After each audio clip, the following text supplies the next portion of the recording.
आज बात करूंगा छत्रपति शिवाजी के विषय में। मराठाओं के दिल में बड़ी गहरी जगह बनाई। 1630 में जन्म लिया। 19 फरवरी पिता शाहजी भोसले, मां जीजाबाई। पिता शाहजी भोसले तो उस समय मुगलों की सेवा में लगे हुए थे, जो ज्यादा उस समय अवेलेबल नहीं रहा करते थे।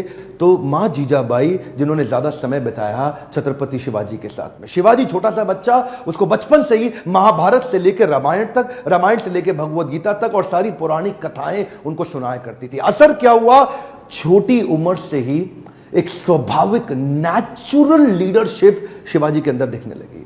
छोटा सा बच्चा, लेकिन वहीं पे मावल नाम की एक जगह, एक स्थान जहां पे कई गांव हुआ करते थे, जो पुणे के नजदीक था। आज का जो पुणे है ना महाराष्ट्र में, उधर ही मावल के पिछड़े और गरीब लोग, लेकिन वो उनमें साहस बहुत था। तभी शिवाजी ने देखा, 12-15 साल की उम्र में उसने देखा, वहां पे 3 साल उन जंगलों में वहां घूमता रहा, लोगों के बीच में रहा। तो उसने देखा ये लोगों में ताकत बहुत है, शक्ति बहुत है, पर ये अनगाइडेड मिसाइल है। एक दिन उसने सारे दोस्तों को और वहां पे गांव के कई लोगों को इकट्ठा किया और उनको क्या बताया कि मराठाओं को मुगलों के नौकर के रूप में जाना जाता है, और ये जो नौकर होता है ना, ये जो गुलामी है, ये एक मानसिकता है और कुछ नहीं है। It is a state of mind. इस गुलामी को तोड़ना है, मराठाओं को इससे बाहर निकलना है। तो ये निजामी शाह, आदिल शाह, इनके चंगुल से मराठाओं को पहली बार बाहर निकालने के लिए ये गांव वालों को उन्होंने तैयार किया। खंजर निकाला और अपना रक्त निकाल के काट के भगवान के शिवलिंग का रक्त अभिषेक कर दिया। और तभी इन्होंने ऐलान किया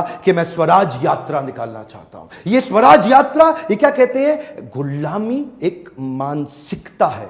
क्या है? एक मानसिकता है। आप गुलाम अपनी मानसिकता के कारण है। और वहां पे गुलामी की मानसिकता से मराठाओं को निकाल के खड़ा करने के लिए, अब टीम तो छोटी थी, मैन पावर थी नहीं, रिसोर्सेज थे नहीं, उतने फंड्स थे नहीं, उतनी पीछे से सपोर्ट और ताकत और कोई अलायंस अभी तक था नहीं।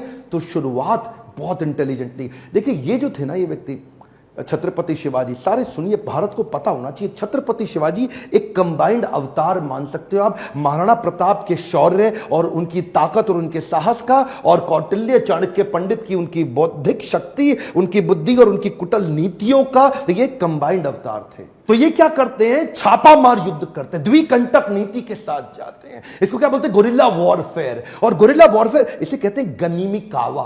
छोटी उम्र के अंदर इतना इंटेलिजेंस, इतना इंटेलिजेंस। गनीमी का मतलब क्या है, दुश्मन, और कावा मतलब उसको बेवकूफ बना के हराने की टैक्टिक्स। ये ऐसे टैक्टिक्स से लड़ते थे, इनको पहाड़ी चूहा बोलते थे, कि पहाड़ों के अंदर से कहां से निकल के किधर से निकल के आके दुश्मन पे अटैक करेंगे। छोटी सी सेना इन्होंने शुरू करी थी और अपना साम्राज्य दक्षिण से लेकर के ऊपर तक, गुजरात तक, इधर बहुत जगह फैलाया।